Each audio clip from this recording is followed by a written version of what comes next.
మరి మన కోసం పాలమూరు రంగారెడ్డి ఎత్తిపోతల పథకాన్ని తలపెడితే 90% పనులు పూర్తి చేసి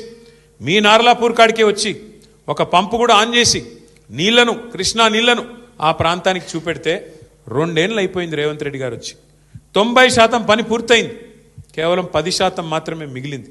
ఏనుగెళ్ళింది తోక చిక్కింది అన్నట్టు తోక మాత్రమే మిగిలింది రిజర్వాయర్లు మీ కళ్ళ ముంగట కనబడుతున్నాయి కదా నార్లాపూరు కరివెన వట్టెము ఏదుల ఉద్దండాపూరు రిజర్వాయర్లన్నీ పూర్తయి రెడీగా ఉన్నాయి ఈయన చేయాల్సింది ఏంది మనం అప్పటికే కాలువలకు కూడా టెండర్లు పిలిచినాం ఈయన రాగానే ఆ టెండర్లు రద్దు చేసినాడు రద్దు చేస్తే చేసినాడు మళ్ళీ పిలవచ్చు కదా